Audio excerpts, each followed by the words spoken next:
wa amara bil jihadi wan naha 'anit tafarruq wat tanazzuh fi kitabih. Asyhadu an la ilaha illallah qawiyyul matin wa asyhadu anna Muhammadan zu khuluqin azim wa qalbur rahim. Allahumma sholli wa sallim wa karim wa azim ala sayyidina wa habibina wa syafi'ina wa qurrati a'yunina sayyidina wa maulana Muhammadin wa ala alihi wa ashabihi ajma'in, amma ba'du. Hadratul mukarramin wal muhtaramin, orang tua kami, para guru, sesepuh Masjid Baitur Rahman, bapak-bapak, ibu-ibu sekalian, jamaah yang dimuliakan Allah Subhanahu wa taala. Bersyukur kita kepada Allah Subhanahu wa taala pada malam hari ini, tepat tanggal 12 Rabiul Awal, yang saya sebutkan tanggal apa itu? Bu, ingat gak Bu? 12 Rabiul Awal itu tanggal kelahiran siapa? Mungkin jamaah yang lahirnya tanggal 12 Rabiul Awal, ada gak? Nggak ada ya? 12 Rabiul Awal itu dalam bulan Hijriah adalah tanggal sebelum tanggal 15. Kalau matahari bulan. Bulan itu ya sudah hampir full. Fullnya tanggal 15 tiap bulan. Artinya malam ini adalah malam keberkahan, malam rahmat yang diturunkan Allah Subhanahu wa taala terhadap kelahirannya junjungan kita Nabi besar Muhammad sallallahu alaihi wasallam. Nah, pertanyaan besar sekarang, apakah setiap kita maulid Nabi, memperingati hari kelahiran Nabi, sudah bisa merubah sikap kita? Sudahkah kita lebih cinta kepada Rasulullah SAW ketika kita memperingati maulid Nabi? Itu pertanyaan besar. Jamaah hadirin rahimakumullah, peringatan maulid Nabi besar Muhammad SAW itu di zamannya Rasulullah itu belum ada yang besar-besaran. Justru adanya setelah tabi'in. Tabi'in itu adalah murid dari sahabat. Di zaman Raja Muzaffar, seorang raja yang inisiatif untuk mengadakan maulid, peringatan maulid ini tujuannya karena ketika itu orang sudah banyak yang lupa dengan teladan Rasulullah SAW. Kalau hari ini tahun 2023 kita sudah merupakan sunnah Rasul dan banyak yang meninggalkannya, maka perlukah kita mengadakan peringatan maulid Nabi besar Muhammad SAW? Perlukah? Terutama nih yang di depan saya, ada generasi muda, anak-anak, jamaah sekalian yang dimuliakan Allah Subhanahu wa taala.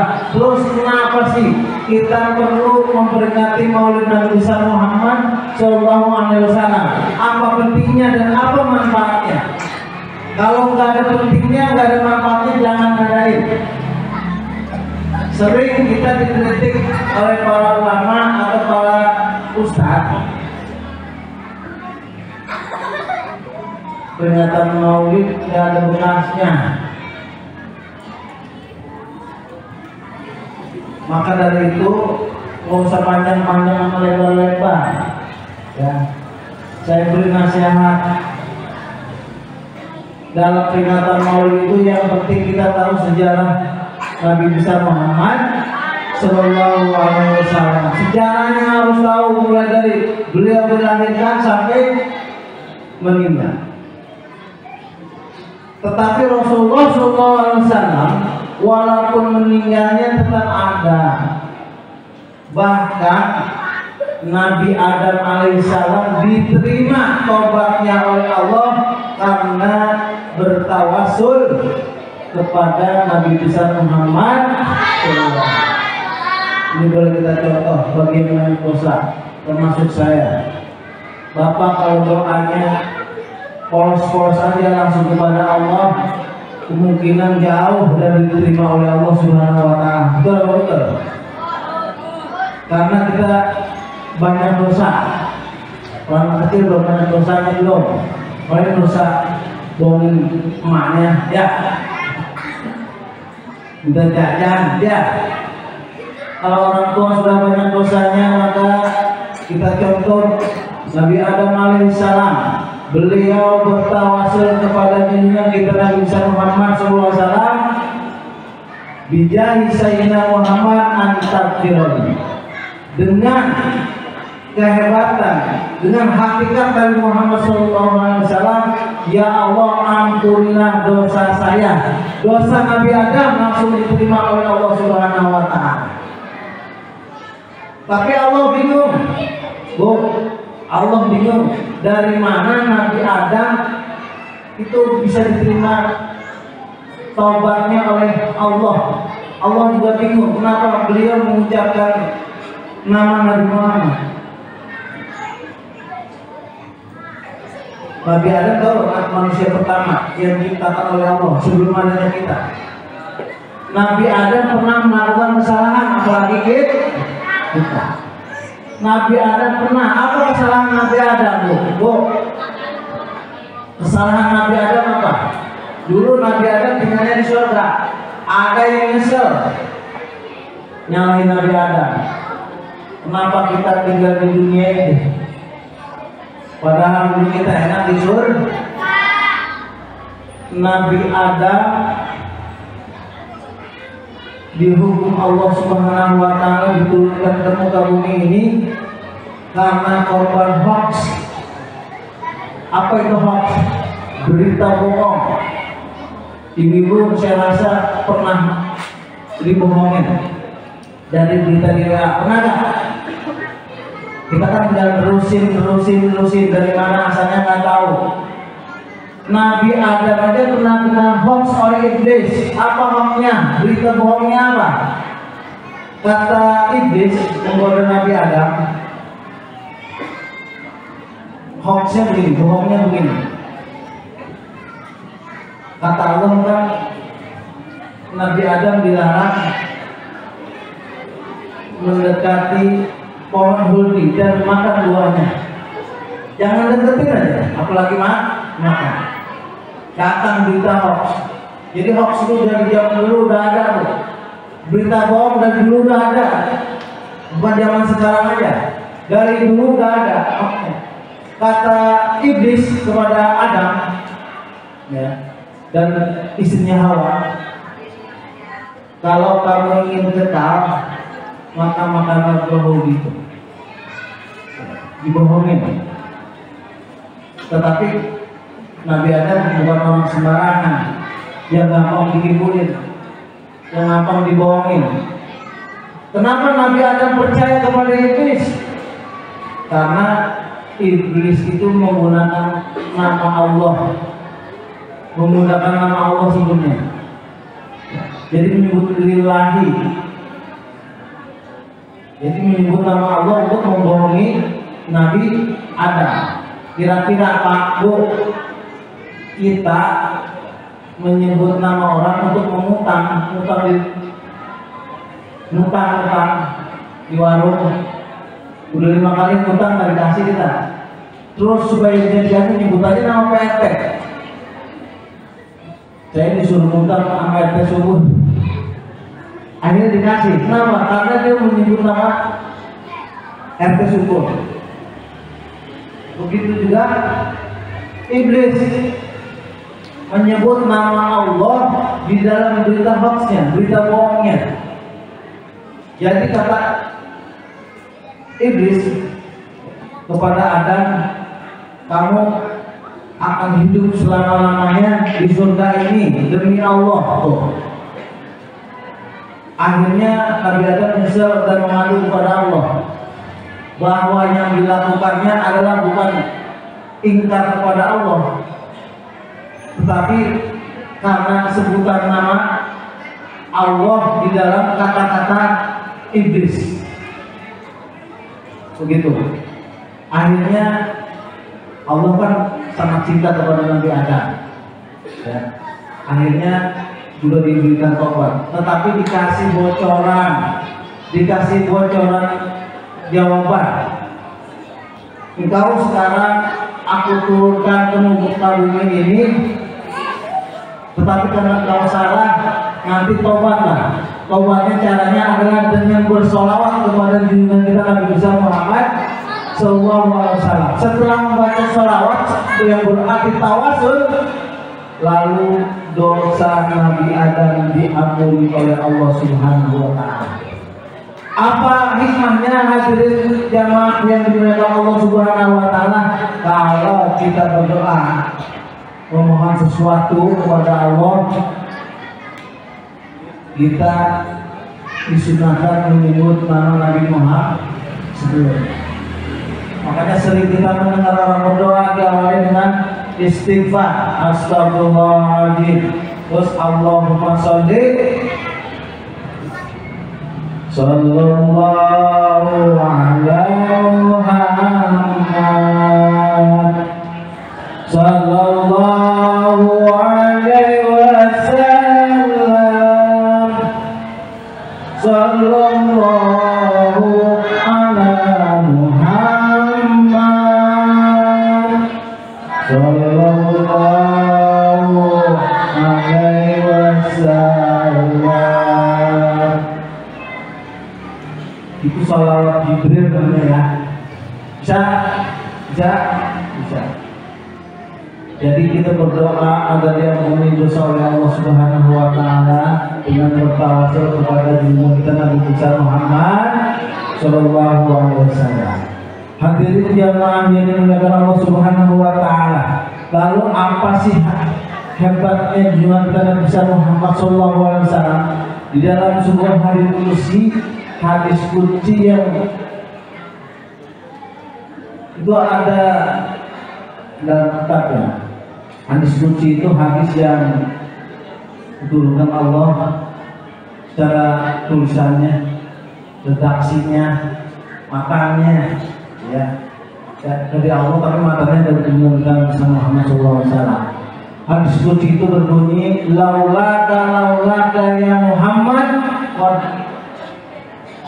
khalaqul alam atau khalaqul alam atau Adam atau al-aflaq. Laulaka seandainya bukan karena Nabi Muhammad, aku tidak akan menciptakan Nabi Adam. Kalau seandainya bukan karena Nabi Muhammad, aku tidak akan menciptakan surga dan dunia. Jadi kita nggak mungkin ada itu, nggak mungkin dilahirkan kalau Allah tidak menciptakan Nabi Muhammad. Artinya hakikat kejadian manusia di alam dunia ini dan seluruh makhluk yang ada di dunia ini itu karena cintanya Allah kepada Nabi Muhammad. Nabi Muhammad itu diciptakan seluruhnya sebelum ciptakannya Adam. Ada keturunannya sampai kepada kita. Makanya kenapa Raja Muzaffar seorang raja lah, jadi wajib untuk memperingati dan membiayainya sebenarnya adalah seorang raja. Kalau zaman sekarang udah nggak ada raja, jadi yang wajibnya itu adalah pejabat yang wajib membiayai peringatan Maulid. Raja Muzaffar itu nggak tanggung-tanggung. Ini ingin disebut Maulid gede-gedean, motong otak 100, kambing 1000 buat memperingati Maulid Nabi. Kalau kita berapa sekarang? Telur. Bahkan ada yang sampai gadein motornya buat membiayai Maulid Nabi, karena tahu dia bahwa dengan sungguh-sungguh cinta, dan bukti cinta itu adalah memperingati peringatan kelahiran beliau. Kalau sudah cinta pasti akan masuk surga. Man ahya sunnati, barang siapa yang menghidupkan sunnahnya, faqad ahabani, itulah orang yang mencintai Rasulullah. Wa man ahabani, barang siapa yang cinta kepadaku, kepada Rasulullah, kana ma'i fil jannah, pasti orang tersebut bersama dengan kita Nabi besar Muhammad sallallahu alaihi wasallam di surga. Mudah-mudahan sama-sama kita berdoa dengan doa jamaah sekalian, bukan doa saya, tapi doa jamaah yang duduk di pojok, doa jamaah yang ada di jalan, ikut berdoa, ya, membiayai atau memberi makan. Ya. Kan di dalam maulid ini juga kita disuruh untuk apa? Disuruh untuk meneladani akhlak Rasulullah. Akhlak Rasulullah yang kayak gimana, Pak? Akhlak Rasulullah yang bagaimana? Gimana Rasulullah? Salah satu dari sunnah Rasulullah adalah yang paling enak mah nikah sama kawin. Yang jadi alasan kenapa punya istri 2, 3 boleh katanya dalam agama Islam, sunnah Rasul. Tahu sunnahnya kalau kawin doang. Padahal sunnah Rasulullah selain ibadah ada Pak yang gampang, yang sosial. Sunnah Rasul yang sosial apa itu? Nyingkirin duri dari jalanan. Nyingkirin duri tahu? Bahasanya menyingkirkan duri dari jalanan, sunnah Rasul. Kalau sekarang nggak ada durinya, beli banyak. Apalagi sampah banyak, singkirin. Kita merasa bahwa apabila saudara saya lewat itu bisa jalannya terganggu, kita singkirin. Itu sunnah Rasul yang kecil, tapi kita lupa. Kita sering menggembor-gemborkan nikah istri 2, sunnah Rasul itu doang. Giliran yang lain ada. Hadirin jemaah yang dimuliakan Allah Subhanahu wa taala, tadi yang pertama cinta kita kepada Rasulullah adalah dengan cara aksarul zikra, yaitu banyak menyebut namanya, membaca sholawat. Coba baca sholawat kapan? Ada waktunya nggak kita? Ada. Kalau kita habis sholat 5 waktu, Rasulullah sering doain orang tuanya enggak? Sering. Doa orang tua gimana deh? Wabikiri waliwalidayya warhamhuma. Alhamdulillah tuh anaknya sudah soleh, kita doain masuk pada kita, diterima kita, ya, diampuni segala dosa kita karena anak kita sudah mendoakan. Hadirin yang dimuliakan Allah Subhanahu wa taala, mudah-mudahan dari peringatan Maulid Nabi Muhammad SAW nggak usah panjang-panjang, lebar-lebar, sedikit saja, ya. Terutama adalah kita meniru akhlak Rasulullah. Akhlak Rasulullah itu yang ditiru banyak. Kalau kita tiru semuanya nggak sanggup, ya, nggak sanggup. Zaman sekarang nggak ada tokoh, nggak susah nyari tokoh. Ini abad ke-21 ya. Nyari tokoh nggak ada. Raja Muzaffar itu yang tadi saya ceritakan, Raja Muzaffar itu seorang raja tapi seorang ulama juga. Sekarang nggak ada nyari ulama yang ulama dan umarok. Oleh karena itu hadirin rahimakumullah, kekuasaan itu penting, berpolitik penting, tapi jangan ikut-ikutan, ya. Jangan ikutan. Ya, kita harus tahu. Demikian yang saya sampaikan. Mohon maaf atas segala kekurangan. Cukup sekian dari saya sebelumnya. Mohon maaf atas segala kekurangan. Wallahu a'lam bishawab. Wassalamualaikum